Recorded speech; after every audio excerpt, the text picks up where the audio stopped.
जय हिंद मेरे प्यारे साथियों, कैसे हैं आप सभी लोग। मैं आशा और उम्मीद करता हूं कि आप सभी लोग अच्छे और मस्त होंगे और अपनी पढ़ाई में व्यस्त होंगे। और आप लोग की जो तैयारी चल रही है दोस्तों, एग्जाम्स की तैयारी चल रही है और आपका जो मैं सेशन लेके चल रहा हूँ वो फिजिक्स का लेके चल रहा हूँ। और फिजिक्स में मैं जो स्टार्टिंग किया हूँ चैप्टर ऑफ मापन एवं मात्रक है मेरे प्यारे मित्रों, जिसमें मैंने बीमा भी पढ़ाया। लेकिन बीमा में मैंने कुछ सूत्र आपको कल बताए थे, उससे क्या करते हैं, उस क्लास को रिवीजन करते हुए आगे बढ़ते हैं मेरे प्यारे मित्रों। ठीक है, देखिए मेरे प्यारे मित्रों, हमने कल पढ़ा कि जो क्षेत्रफल होता है, क्षेत्रफल की बीमा क्या होती है, यल स्क्वायर का ये, या तो इस तरह आप लिखिए M power 0 L power 2 T power 0, इतना मैंने बताया था। फिर आयतन, आयतन का मैंने कहा था यल क्यूब कहिए, या तो आप क्या करिए मेरे प्यारे मित्रों, एम के पावर 0 एल पावर टी है यहाँ पर इतना। फिर घनत्व का एम एल पर -3, वेग या चाल का एल टी पर -1, त्वरण का एल टी पर -2, बल का क्या होगा एम एल टी पर -2, आवेग और संवेग दोनों का बीमा सेम होती है एम एल टी पर -1, कार्य का होता है एम एल स्क्वायर टी पर -2 और शक्ति का एम एल स्क्वायर टी पर -3। फिर मैंने गतिज ऊर्जा, गतिज ऊर्जा में आपको कोई भी ऊर्जा रहे, स्थितिज ऊर्जा रहे, गतिज ऊर्जा रहे, स्थैतिक ऊर्जा रहे, सबकी बीमा एम एल स्क्वायर टी पर -2, जो आपकी कार्य की बीमा होती है वही गतिज ऊर्जा की बीमा होती है। अब दाब, दाब की बीमा क्या होती है एम एल पर -1 टी पर -2। इतना मैंने कहा था आपको याद कर लेंगे। उसके बाद जितनी भी बीमाएं निकाली जाती है मेरे प्यारे मित्रों, वो पूरा का पूरा सूत्र पर डिपेंड होता है कि सूत्र का आपका मात्रक पता है, अगर सूत्र याद आए फिर उससे मात्रक निकाल लेते हैं तो आप समझो पूरी की पूरी बीमा निकाल लेते हैं। मैंने पढ़ा दिया आपको, देखो ना दोस्तों, मेरे मैट्रिक विज्ञान में मैंने बताया कि भौतिक राशियों को वर्गीकरण जब किया गया था, तो भौतिक राशियों का वर्गीकरण जब मैंने किया था तो मैंने बताया था दो प्रकार से। और दो प्रकार से क्या बताया था, मेरे मैंने पहले बताया था कि मापन एवं मात्रक के आधार पर, मापन एवं मात्रक के आधार पर। तो इसमें मैंने तीन बताया था दोस्तों। पहला बताया था मूल मात्रक या मूल राशि, फिर दूसरा बताया था व्युत्पन्न मात्रक या व्युत्पन्न राशि, तीसरा मैंने बताया था मेरे प्यारे मित्रों, क्या आपको याद होगा कि मैंने बताया था पूरक या संपूरक मात्रक। ये तीनों तो हमने पढ़ लिया, ये तीनों हमने क्या किया, पढ़ लिया। अब हम पढ़ेंगे मेरे प्यारे मित्रों क्या, दिशा एवं परिमाण के आधार पर, परिमाण के आधार पर। तो परिमाण के आधार पर कौन कौन था, मैंने बताया था कि नंबर 1 क्या था, अदिश राशि। नंबर 2 मैंने बताया था सदिश राशि, सदिश राशि। मैंने बताया था कि अदिश राशि, और अदिश राशि देखना, अदिश राशि मतलब स्केलर क्वांटिटी, स्केलर क्वांटिटी, और इसका मतलब वेक्टर क्वांटिटी, वेक्टर क्वांटिटी। इतना मैंने आपको बताया था, लेकिन इतना तो हमने पढ़ लिया। आप इस पर स्टार्टिंग करेंगे तो अदिश राशि की तरफ स्टार्टिंग करेंगे मेरे प्यारे मित्रों। इतना मैंने कवर करा दिया आपको, इतना पिछली क्लास में मैंने बताया था। आगे देखते हैं मेरे प्यारे मित्रों। देखिए दोस्तों, अब क्या करेंगे हम, ध्यान से ना, हमने बताया अदिश राशि परिमाण और दिशा के आधार पर, तो सबसे पहले हम किसको पढ़ेंगे, अदिश राशि। अदिश राशि ध्यान से समझना मेरे प्यारे मित्रों, गलती नहीं करना। इसे बोलते हैं स्केलर क्वांटिटी, स्केलर क्वांटिटी। देखो यहां पर जिस भौतिक राशि में, ध्यान से मैं इसकी लिखवाता है, जिस भौतिक, भौतिक राशि में या राशि में परिमाण तो होता है लेकिन दिशा नहीं होती है, दिशा नहीं होती है, उसे अदिश राशि कहते हैं। क्या कहते हैं, अदिश राशि कहते हैं। ट्रिक पर बता दूं, कि कौन कौन सी होती हैं? चलो लिख लो ट्रिक। इसका ट्रिक याद रखना कि कौन कौन सी अदिश राशियां होती हैं मेरे प्यारे मित्रों, तो याद रखना। आपको बता रहा हूं, ध्यान से देखना। उस आर्द्रता को चाबी दो, उस आर्द्रता को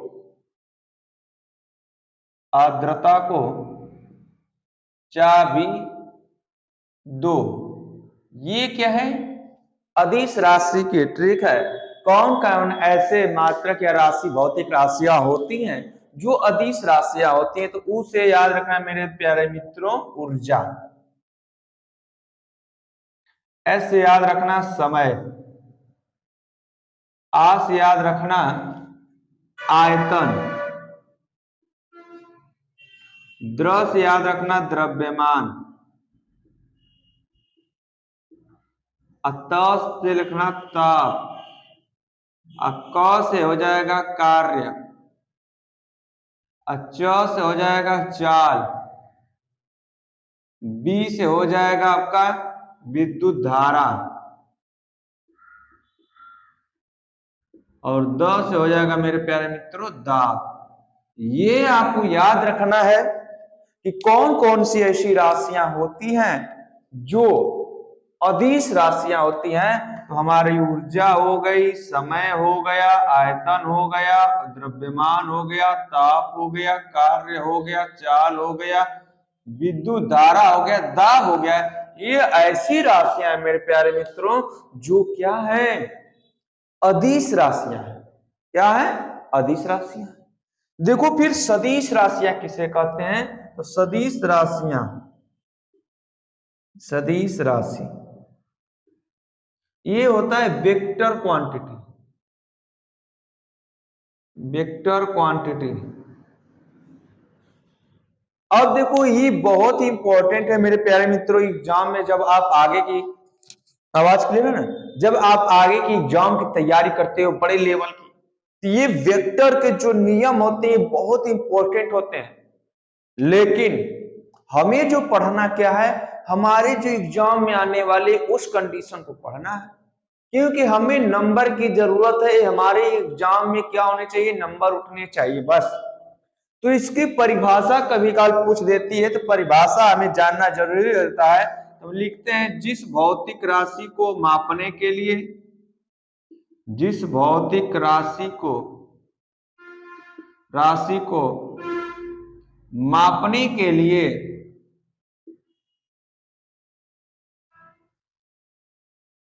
परिमाण व दिशा दोनों की आवश्यकता होती है, दोनों की आवश्यकता होती है, आवश्यकता होती है, तथा वे योग के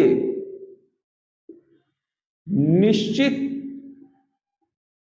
नियमों का पालन करते हैं। सदिश राशि कहलाते हैं, सदिश राशि कहलाते हैं।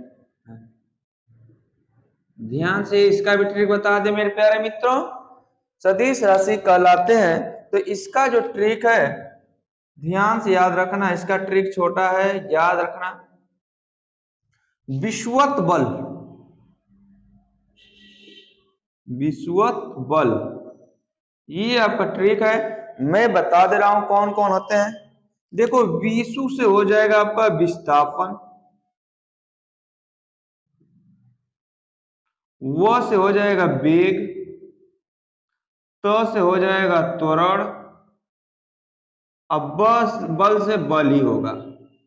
यानी कि चार राशियां आपको याद रखना है इसमें कि कौन कौन विषुवत बल होती हैं। आगे मैं बताऊंगा कि कौन कौन सी विषुवत बल के उदाहरण है। तो यहां पर विस्थापन जो हो गया, वेग हो गया, त्वरण हो गया, बल हो गया, ये कैसी राशियां हैं?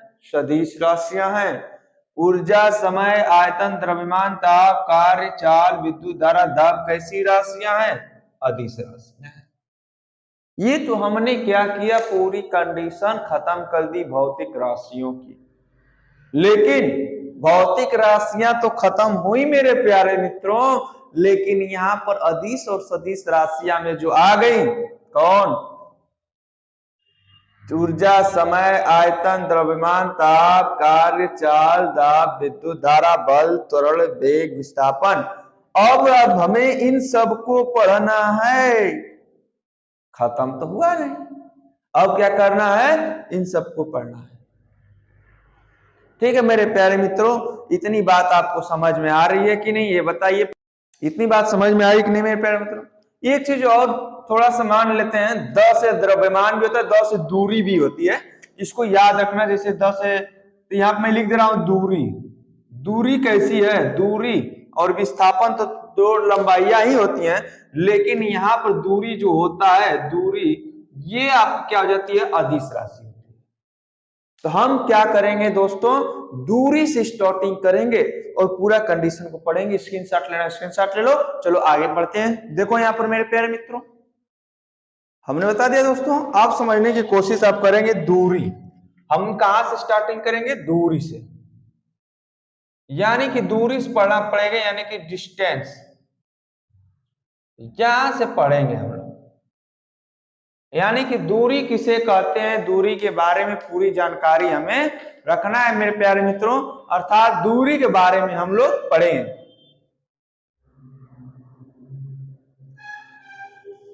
तो याद रखना, दूरी कहते हैं किसे मेरे प्यारे मित्रों? किसी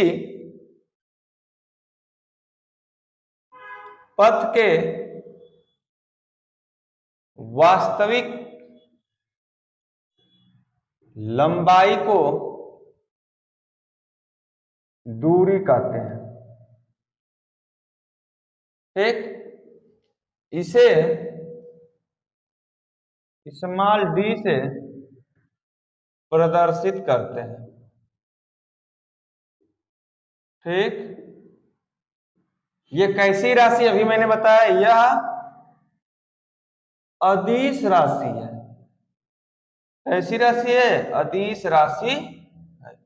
आपको ये पॉइंट हमेशा याद रखना है, कौन सी राशि कैसी होती है, ये पॉइंट को हमेशा याद रखते हुए चलना है मेरे प्यारे दोस्तों, कि ये नहीं कि ऐसा होगा वैसा हो, कभी भी ऐसे काम नहीं करेंगे।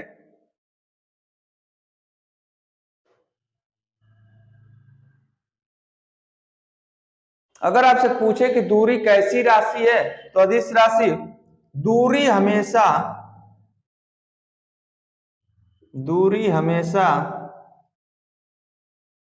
धनात्मक होती है,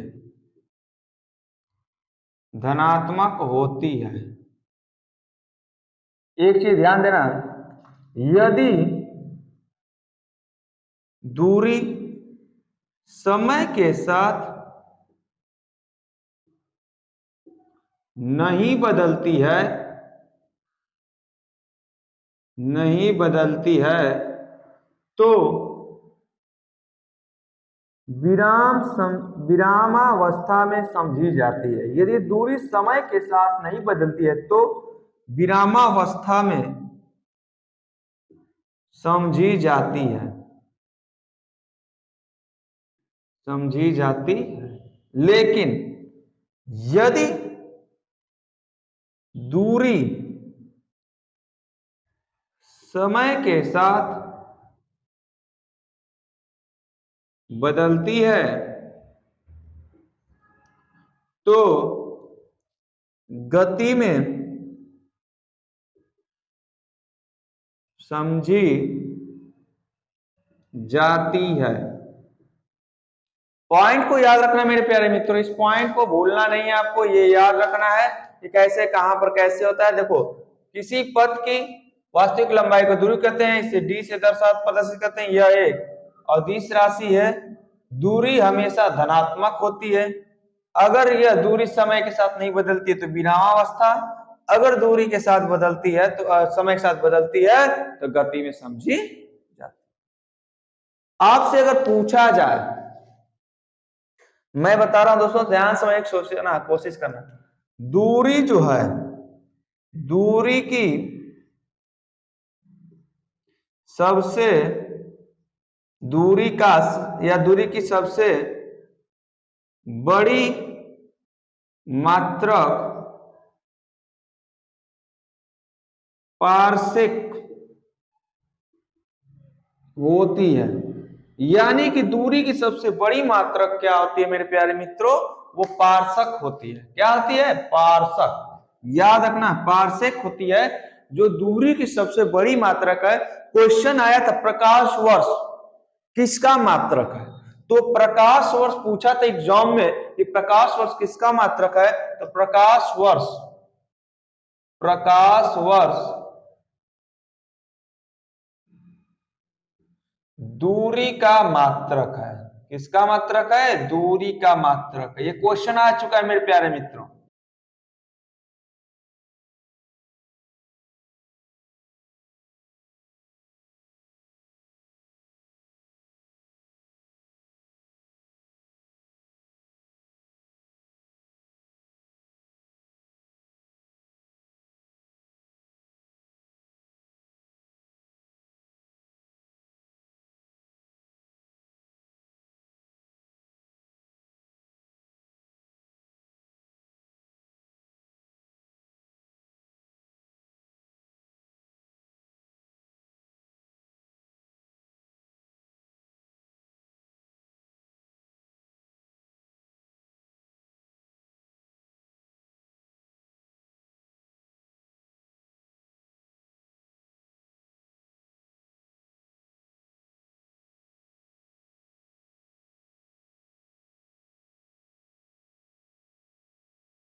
सॉरी मित्रों, मेरी आवाज चली गई थी। तो आवाज अभी बताया इन्होंने कि नहीं सर आपकी आवाज चली गई है, तो मैंने कहा अभी देखता हूँ। तो यहाँ पे कुछ सही होगी, मेरी आवाज आ रही है कि नहीं। मैंने देखो यहाँ पे पूरा बता दिया और क्या पता चला कि आवाज ही चली गई। चलिए देखते हैं पुनः। देखो दूरी मैंने पुनः रिविजेशन में कर देता हूँ रिवाइज। दूरी डिस्टेंस, प्रकाश और दूरी का मात्रक किसी पथ की वास्तविक लंबाई को दूरी कहते हैं, इसे डी से प्रदर्शित करते हैं। यह अदिश राशि है, दूरी हमेशा धनात्मक होती है। यदि दूरी समय के साथ नहीं बदलती है तो विरामावस्था में समझी जाती है। यदि दूरी समय के साथ बदलती है तो गति में समझी जाती है। दूरी की सबसे बड़ी मात्रक पार्सेक होती है। अब फिर मैंने बताया कि दूरी के कौन कौन से मात्रक होते हैं, तो मैंने बताया फर्मी होता है, फर्मी बराबर 10 पर माइनस 15 मीटर होता है। एक्स मात्रक बराबर 10 पर माइनस 13 मीटर होता है। पिकोमीटर 10 पर माइनस 12 मीटर होता है। एंगस्ट्रॉम बराबर 10 पर माइनस 10 मीटर होता है। नैनोमीटर बराबर 10 पर माइनस 9 मीटर होता है। माइक्रोन बराबर 10 पर माइनस 6 मीटर होता है। मिलीमीटर बराबर 10 पर माइनस 3 मीटर होता है। सेंटीमीटर बराबर 10 पर माइनस 2 मीटर। डेसीमीटर बराबर 10 पर माइनस 1 मीटर। डेकामीटर बराबर 10 मीटर। हेक्टोमीटर बराबर 10 पर घाते 2 मीटर। किलोमीटर बराबर 10 पर माइनस 3 मीटर। फिर मैंने बताया खगोलीय मात्रक बराबर होता है 1.496 गुणे 10 पर घाते 11 मीटर। फिर यहाँ मैंने बताया प्रकाश वर्ष, प्रकाश वर्ष बराबर क्या होता है मेरे प्यारे मित्रों, ध्यान से समझना, यहाँ पर गलती नहीं करना है। प्रकाश वर्ष बराबर 9.46 गुणे 10 पर घाते 15 मीटर। और पार्सेक बराबर होता है 10 पर 3.08 10 पर घाते 16 मीटर, या यही होता है आपका 3.26 प्रकाश वर्ष। आपके एग्जाम में आएगा खगोलीय मात्रक किसका मात्रक है, तो आपका दूरी का। प्रकाश वर्ष किसका मात्रक है, दूरी का। पार्सेक किसका मात्रक है, दूरी का। फर्मी किसका मात्रक है, दूरी का। एक्स मात्रक किसका है, दूरी का। पिकोमीटर किसका मात्रक है, दूरी का। एंगस्ट्रॉम किसका मात्रक है, दूरी का। नैनोमीटर दूरी का। माइक्रोन दूरी का। मिलीमीटर दूरी का। सेंटीमीटर दूरी का। डेकामीटर दूरी का। डेसीमीटर दूरी का। हेक्टोमीटर दूरी का। किलोमीटर दूरी का। आपके एग्जाम में यही क्वेश्चन आपको बार बार पूछता है मेरे प्यारे मित्रों। आपको ये बताना है कि मैं जो क्लास पढ़ा रहा हूं क्या आपको पूरी अच्छी तरह समझ में आ रही है कि नहीं आ रही है। यदि आ रही होगी मेरे प्यारे मित्रों तो मुझे बहुत खुशी होगी कि आपको मेरी क्लास पूरी समझ में आ रही है। एक सुंदर सा नोट आप अपना बनाया करो। जब भी मैं कोई हटाता हूं, जल्दी अगर हटा देता हूं तो स्क्रीनशॉट ले लिया करो, या क्लास को रोक को पॉज कर देखा करो। ठीक है मेरे प्यारे मित्रों, आज के लिए मैं आपका एक क्लास इतना ही रहने देता हूं। आगे भी पढ़ेंगे, यानी कि आर्द्रता में जिन्होंने हमने पढ़ा अदिश राशि और सदिश राशि, ये सब पढ़ेंगे, लेकिन धीरे धीरे पढ़ेंगे क्योंकि आपको याद भी होना चाहिए, और याद होगा तभी तो हम कुछ कर पाएंगे दोस्तों। ठीक है दोस्तों, आज के लिए इतना ही। आपको यदि चैनल पर जो पढ़ाई चीजें समझ में आ रही है तो चैनल को सब्सक्राइब और शेयर करना ना भूलें, और अधिक से अधिक लोगों से सब्सक्राइब कराएं, जिससे मेरा मनोबल और बढ़ा जाए और मैं जी जान लगाकर आपको पढ़ा सकूं मेरे प्यारे मित्रों। तो आज के लिए इतना ही, इसके आगे कल क्लास देखेंगे। जय हिंद दोस्तों।